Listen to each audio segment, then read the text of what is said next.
시청자 여러분 안녕하십니까. 시청자들을 위한 YTN 옴부즈만 프로그램 시청자의 눈입니다. 이번 주에는요. 지난달 30일에 있었던 2014년 YTN 12월 시청자위원회 소식부터 전해드리겠습니다. 이번에는 뉴스만만과 뉴스10에 대한 의견을 나눴습니다. 12월 24일 해커들이 협박한 그 D-Day -1인 상황에서 현장 기자의 인터뷰에서 모 교수와 인터뷰한 내용이 나오는데 거기에 보면 고리원전 사이버 해커에 대응하기 위해 미국의 전문가를 요청해서 악성 코드를 확인해야 한다 하고 언급한 내용을 보도를 했습니다. 그런데 지금 미국을 보면 지금 북한이 반발하고 있는 소니 영화사 제작 인터뷰 상영 관련해서 혼선을 빚었었고 또 배후 사이버 테러 세력 수사도 지금 난항을 겪고 있는 실정에 있습니다. 이에 비해서 우리나라는 2009년 77 디도스 공격 그리고 2011년 농협 전산망 디도스 공격을 북한의 소행으로 밝혀낸 경험이 있습니다. 또 이러한 경험을 통해서 사이버 공격 악성 코드 유행에 대한 많은 정보를 갖고 있으며 또 이번 해킹 관련 IP 주소가 중국 선양이라고 그러는데 이 점에서 중국과의 수사 공조가 중요한 사안인 만큼 현재 한중 형사 사법 공조 협정과 또 이 요새 들어와서 원만한 한중 우호 관계를 활용한 관계 기관의 대응을 믿고 기다릴 필요가 있으며 이러한 상황일수록 백가쟁명식의 해법 제시가 될 것을 감안해서 해법 제시 인터뷰는 좀 신중해야 될 필요가 있지 않냐 하는 것을 제안드리고 싶습니다. 몸짱 소방관 화재의 달력 보도입니다. 이 일은 서울시 소방재난본부에서 어린이 화상 환자 치료비에 기부하면 달력을 보내준다는 좋은 취지로 전개한 거고 바쁜 소방관들께서 재능을 기부한 것입니다. 연말에 훈훈한 소식이 될 수 있겠으나 외모 지상주의로 인한 부작용이 적지 않은 우리 사회에서 여성이든 남성이든 몸을 상품화하는 접근은 바람직하지 않습니다. 아이들에게 도움을 준다는 취지를 고려할 때 더욱 부적절하다고 생각합니다. 뉴스만만에서 등산 장비, 복장 꼼꼼히 준비해야 겨울산의 영상이 참 아름다웠습니다. 추운 산에서는 휴대전화의 건전지가 더 빨리 닳는다는 등의 정보도 여러 가지 도움이 되었습니다. 좋은 보도라고 생각했습니다. 뉴스만만의 댓글 톡톡입니다. 이 코너는 워낙 간단하게 댓글을 소개하는 특징을 갖고 있습니다만은 이효리 SNS, 허니버터칩, 산타노믹스 이 세 가지를 다뤘습니다. 코너의 특징을 고려하더라도 너무 단편적인 접근이 아쉬웠습니다. 최근 이효리의 SNS 활동이 생각보다 큰 파급 효과를 내어왔습니다. 젊은 방송 SNS는 YTN에서는 SNS 시대에 간단한 댓글을 통해서라도 중요한 통찰을 얻을 수 있는 접근이 어떤 것인지 조금 더 고민을 하시는 게 어떨까 싶습니다. 리포트 제작의 구체적인 취재와 설명이 부족하다 그런 생각이 듭니다. 먼저 보안 인력 고작 9명 김도훈 기자. 보안 인력의 적정 규모가 얼마나 되는지 이 사항을 밝혀줬어야 되지 않는가. 근데 이제 거기에 간접적으로 한국전력은 200명이나 된다. 그런데 여기는 9명밖에 안 된다라는 그 얘기하고 그다음에 일반 기업보다 취약하다. 이건 매우 추상적 언급입니다. 한수원 사태 예상 시나리오 리포트에서 미국 전문가 데려와서 공조해야 한다. 이런 그 인터뷰 내용이 있습니다. 그게 눈에 띄긴 하는데 그렇다면 한수원이 어떻게 대처하고 있는지 이 부분을 취재 보도했어야 되지 않는가라는 생각입니다. 오히려 국민 불안만 키운 그런 리포트다라고까지 이야기할 수 있을런지는 모르겠습니다. 땅콩 회항 관련해 가지고 그 인트로 아주 성의껏 제작했다는 생각이 듭니다만은 이제 여러 리포트들이 뒤에 잇따르겠다 이렇게 기대를 했는데 한 아이템만 방송됐습니다. 먼저 대한항공 땅콩 회항 사건과 관련해서 기사 내용을 보겠습니다. 뉴스 중간 타이틀에 조 부사장의 사전 구속 영장에 따른 죄명과 국토부 조사관 체포, 대한항공 불명예 등의 내용과 함께 땅콩 회항의 결말은 어떻게 될 것인가 의문을 제기하면서 중간 타이틀을 아주 거창하게 자막 처리를 했습니다. 그런데 뉴스 만만에서 막상 이어진 내용은 아까도 지적됐습니다마는 리포트 한 꼭지밖에 없었습니다. 물론 리포트 내용에서는 모든 것을 담아가지고 종합적으로 보도를 했지만은 뭔가 조금 모자란 그런 느낌이 들었습니다. 욕심 같아서는 사전 구속영장 청구 등 전반적인 수사 상황과 대한항공과 국토부 입장 등 대응 방안, 그리고 반기업 정서가 확산되지 않는 범위 안에서 대한항공의 불명예스러운 과거사를 한번 짚어보고 현 위기를 극복할 수 있는 대안을 나름대로 제시했으면 어떻겠냐, 이런 생각을 해봤습니다. 이렇게 리포트가 한 3꼭지 정도 돼야만이 요란하게 만든 그 중간 타이틀에 걸맞지 않았나 하는 그런 생각이 들었습니다.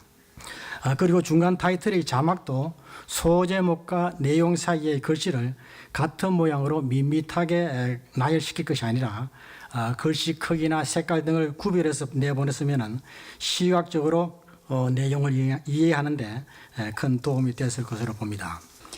뉴스 만만과 뉴스10의 북한 인터넷 불통의 미국 보복설 관련 보도에서 워싱턴 특파원이 북한은 미국 언론에서 사이버 강국으로 묘사됐다가 한순간에 인터넷이 마비되는 인터넷 약소국으로 지목받고 있습니다.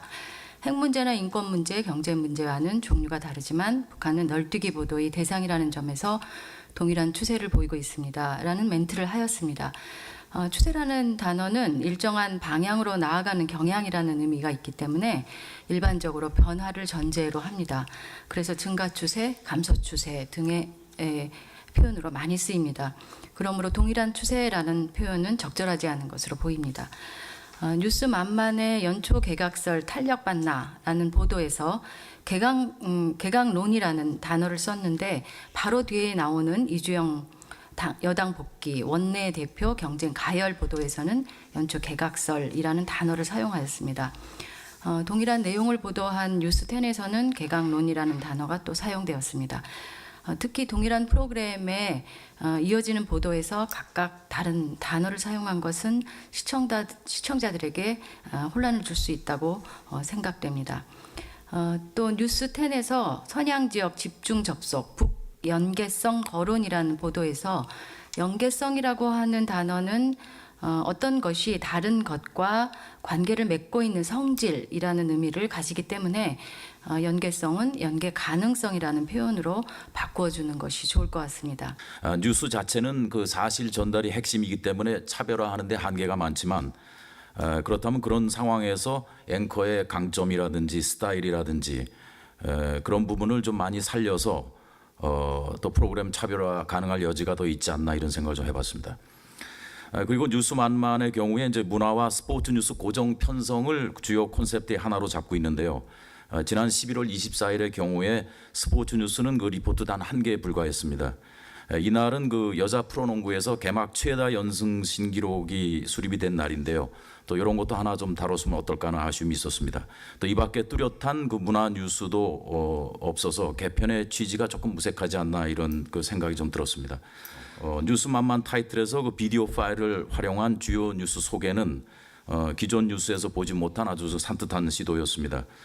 시청자들의 요구 수준이 매우 높은 그런 상황에서 뉴스의 그 전달력 그리고 집중력을 높이는 데 도움이 많이 됐습니다. 그리고 겨울 등산에 대한 리포트에서 인터뷰가 아주 굉장히 그 산뜻했습니다. 그 박소정 기자가 발로 뛴다는 느낌을 시청자들에게 충분히 줬다는 인상을 받았습니다. 그리고 강정호 메이저리그 진출에 있어서도 처음에 사용한 영상 그 트리플 플레이 3중살이 아주 그 좀 처음에 그 스토리를 이해하게 하는데 상당히 좋았다 그런 생각이 들었습니다. 고민을 하면서 뉴스를 만들었다는 그 느낌을 받을 수 있었습니다. 뉴스 만만과 뉴스10의 구성을 보면은 그 첫 번째가 한손 해킹 사건을 다루고 두 번째가 대한항공 회항에 따른 그 조현아 부사장의 그 수사 보도가 시작됩니다. 이때 대한항공 회항에 따른 대한항공 기사를 할 때 그 장엄한 배경음악이 좀 흐르고 바로 그 수사 내용에 대해서 자막으로 쭉 멘트 없이 쭉 나옵니다. 사건의 무게감을 살리기 위한 어떤 그러한 제작 기법이라고 좀 하겠지만 음악의 내용이라든가 이런 걸 봤을 때는 꼭 역사 다큐를 갖다 보는 듯한 그런 좀 느낌이 좀 들었습니다. 과연 대한항공 회항 사건이 우리 국민들한테 주는 것이 무엇일까 이렇게 좀 생각을 해보았더니 뭐 다들 아시겠지만 사족을 다 빼고 철없는 재벌 3세 조윤아 부사장의 터무니없는 시댄 말로 갑노릇을 갖다가 직원한테 한 거에 대한 그러한 사건입니다. 근데 이런 사건을 갖다가 너무 비중 있게 이렇게 다루다 보면은 행여 일부 몰지각한 그들에게 영웅심이나 특권의식을 오히려 더 부추기는 게 아닐까 하는 그런 역작용을 또 좀 생각을 해봤습니다. 보안 인력 고작 9명. 근데 내용을 보면 이 내용 자막에는 보안 관련 인력이 53명, 사이버 보안 관제센터 인력이 9명 이렇게 말하고 있습니다.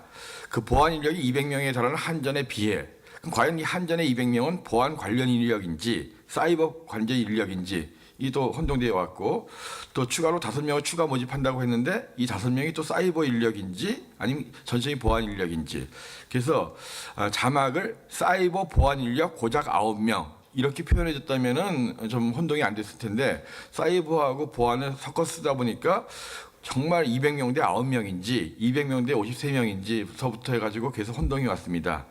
두 번째, 북한의 인터넷 불통 보도에서 자막 위쪽에 미 정부 대응 가능성 커 이렇게 이제 자막을 써놨습니다.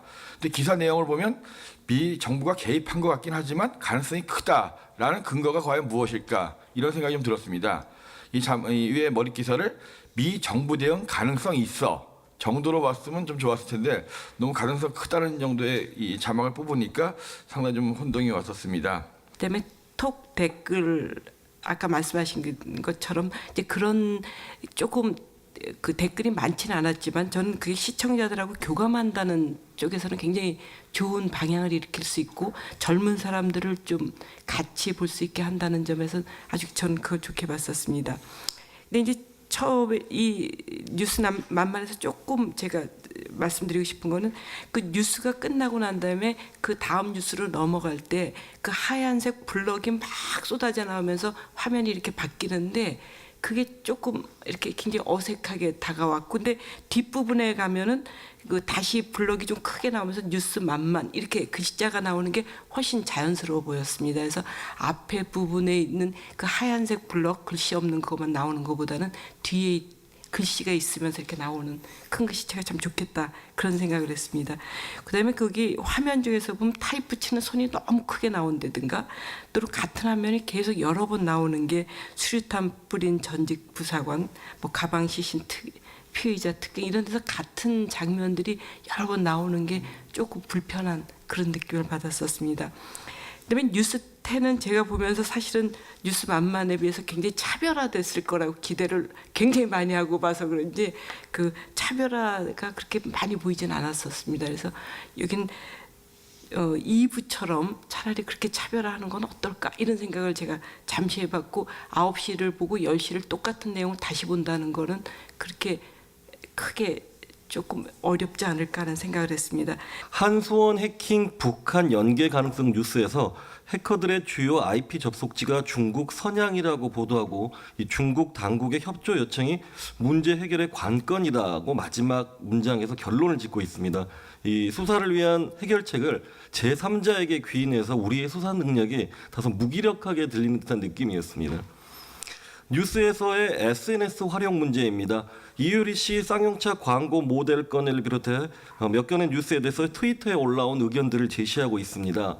누가 선별한 의견인지 기사의 본질을 적절하게 반영하고 있는지 보다 더 신중을 기해야 하지 않을까 생각해봤습니다. 최근 그 많은 언론에서 다양한 의견이라는 이유로 소셜 미디어를 적극 활용하고 있습니다. 적극 활용하는 것은 뭐 반길만한 일이지만 신뢰성과 객관성을 해치지 않도록 보다 더 주의해야 하지 않을까 생각해봤습니다. 건강보험 약관 개선안 뉴스입니다. 당뇨, 고혈압, 합병증 병원명을 명확하게 하고 해당 사항 수술도 보험 청구가 가능하게 하는 등 금융감독원의 시행 지도를 보도했는데 단신으로 스트레이트로 처리해서 아쉬웠습니다. 애매했던 건강보험 약관을 개정하려는 노력에 대해서 아마 시청자들이 보다 더 궁금해하지 않았을까 싶습니다. 이러한 내용은 보다 더 상세한 보도가 있었더라면 하는 아쉬움이 남았습니다. 가방 시신 피의자 체포영장 발부 관련 보도에서는 피의자 특정 체포영장 발부 또 피의자 특정 후 체포영장 발부받아 이래 하는데 특정이라는 표현을 자막에서 썼는데 이 부분이 용어가 과연 적절한지 생각이 들었습니다.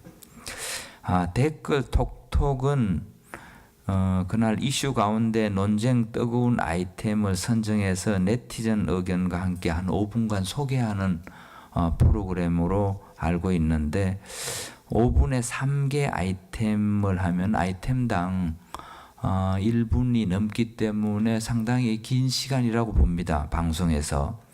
근데 이 아이템 선정을 흥미 위주보다는 좀 걸맞게 사회적 이슈도 되면서 보도 의미나 가치가 높은 아이템을 보다 신중히 선정하면은 좋지 않겠나 하는 생각이 듭니다. 뉴스10에서 경제 뉴스로 미국 경제 호조하고 국내 경제 체감 경기 악화 관련해서 보도한 것은 좋은 내용이었습니다.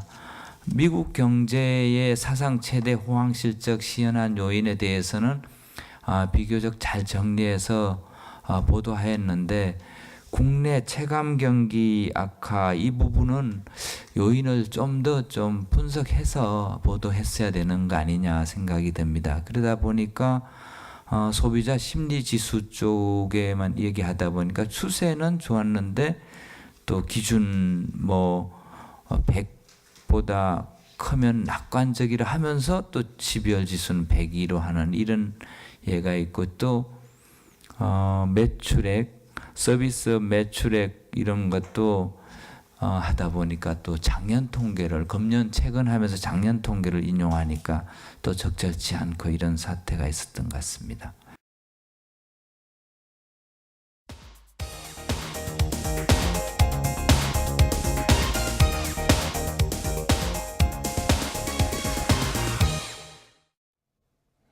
지상파 DMB 채널인 YTN DMB 프로그램을 평가하는 내가 본 YTN 순서입니다. 이번 주엔 판도사 3.0과 사과나무에 대한 김정수 평가원의 의견 들어보겠습니다. 안녕하세요. YTN 시청자평가원 김정수입니다. 을미년 새해가 밝았습니다. 새해 복 많이 받으시고요. 소망하는 일들 모두 이루시길 기원합니다. 지난 2014년 한 해 동안 즐겁고 행복했던 일은 마음속 추억으로 오랫동안 남겨두시고 힘들거나 슬펐던 일은 다시 반복되지 않도록 되돌아볼 수 있는 지혜로운 새해가 되길 바라봅니다. 매서운 한파가 연이어 계속되더니 요 며칠은 제법 포근했습니다. 하지만 아직도 남은 긴 겨울에 난방비가 걱정되실 텐데요. 이런 고민을 해결하고자 지난주 YTN의 판도사 3.0에서는 에너지 절약에 대한 방송을 했습니다. 오늘은 판도사 3.0부터 살펴보겠습니다.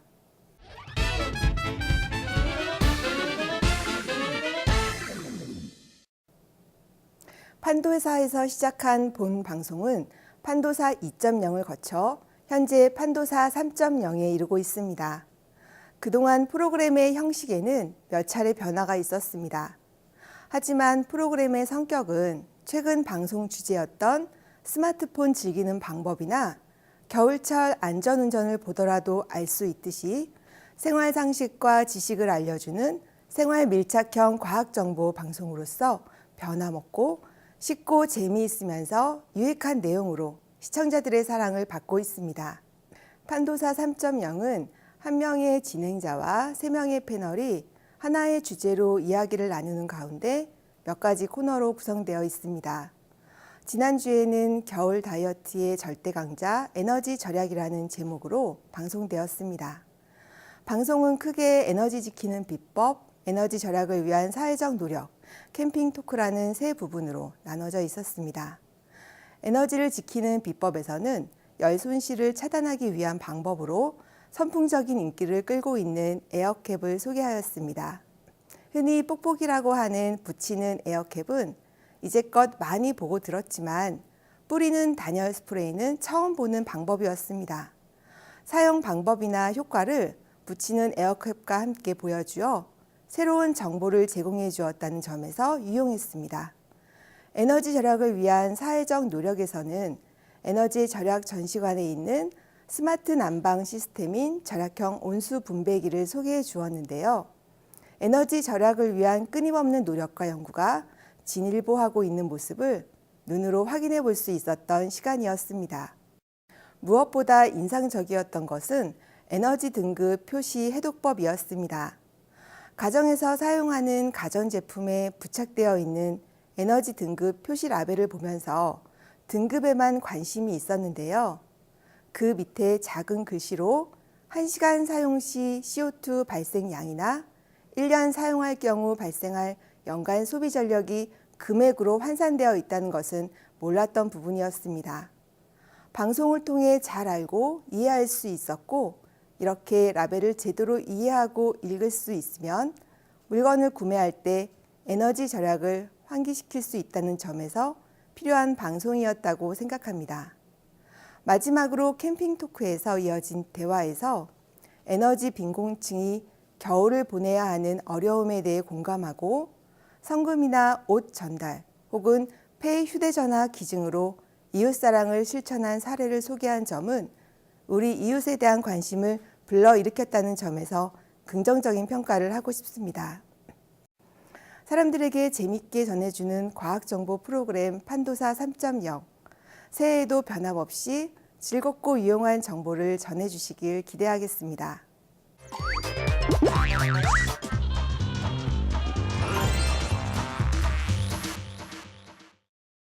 이번에는 마이티엔의 과학 강연 프로그램 사과나무입니다. 지난주 사과나무에서는 장수의 과학이라는 제목으로 영남대 김재룡 교수가 출연해 강연해 주었습니다. 건강이나 노화에 대한 관심은 여전히 뜨거운데요. 장수를 주제로 한 강연은 시청자들의 눈을 사로잡았을 것이라고 생각합니다. 강연은 노화란 무엇인지에서 시작해 과학으로 밝히는 장수의 비밀로 마무리되었습니다. 강연 내용 중 흥미로웠던 것은 왜 늙는가라는 질문에 대해 더 이상 진화론에 근거한 노화 프로그램 이론이 설득력이 없으면서 이제 과학자들은 노화를 질병의 개념으로 생각해 이를 치료하고자 하는 것에 이르렀다는 것입니다. 노화를 자연스럽게 받아들이는 것이 아니라 적극적으로 해야 할 치료의 관점으로 다가섰다는 것에서 장수에 대한 사람들의 열망을 느낄 수 있었습니다. 김재룡 교수는 강연 마지막 부분에서 99살까지 팔팔하게 사는 방법으로 조기 검진과 치료, 소식, 운동, 사람들과 어울리는 행복함을 이렇게 4가지를 제시해 주었습니다. 이것은 건강한 장수를 위한 기본이 되면서 누구나 실천해 볼 수 있어 유용했다고 생각합니다. 누구나 듣고 이해할 수 있는 과학 강연 프로그램 사과나무, 다음 주에도 더욱 알찬 강연으로 만날 수 있길 바라봅니다. 시청자의 눈은 시청자 여러분의 참여를 기다리고 있습니다. YTN 홈페이지 시청자 의견 코너에 글을 남겨주시면 좀 더 정확하고 공정한 방송을 만드는 데 참고하겠습니다. 이번 주 순서는 여기서 마치겠습니다. 고맙습니다.